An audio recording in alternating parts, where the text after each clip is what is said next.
Well, it's been a difficult summer in the metro, and tonight first responders are still dealing with the trauma of responding to the Annunciation shooting and the murders of Melissa and Mark Hortman.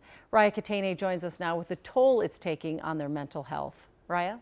Well, Julie, the Minneapolis police chief tonight tells me that for the first time, staff members who are dedicated to the health and well-being of officers were on the scene at the Annunciation school shooting. Chief Brian O'Hara says this idea of supporting officers' mental health simply wasn't a priority a number of years ago, but it's something he believes is necessary.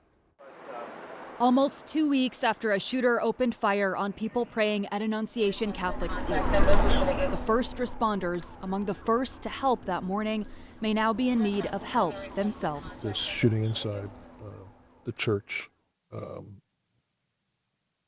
was in some ways a breaking point for a lot of the officers. It's not just that one traumatic event. In some cases, it is just the latest traumatic event in a series of traumatic events that they have seen firsthand. Minneapolis Police Chief Brian O'Hara says it's too soon to know the exact impacts of responding to such violence.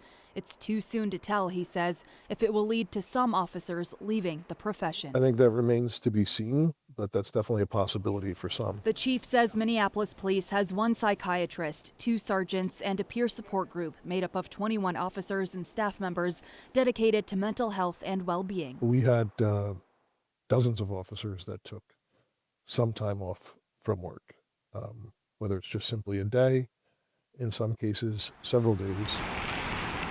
It's been a tough summer. Almost 2.5 months before the Annunciation shooting, Brooklyn Park Police was the main agency responding to the murders of Melissa and Mark Hortman. There's a lot of officers that knew the Hortmans, and that's a little bit unusual for us. We deal with a lot of death and trauma every day, but we don't always know the people. Inspector Matt Raby says Brooklyn Park officers involved in critical incidents are given time off from work, and all officers are required to see a therapist at least once a year. Some Brooklyn Park officers were also at Annunciation when 2 children's lives were taken and many lives impacted, including those who were first in line to help.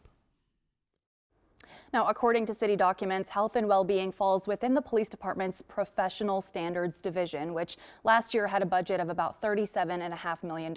I did ask the Minneapolis police chief tonight how much of the department's current budget is dedicated to officers' health and well-being. He tells me it's a very small portion of that overall training budget, and we are working to confirm that specific funding, Julie. All right. Thank you, Raya.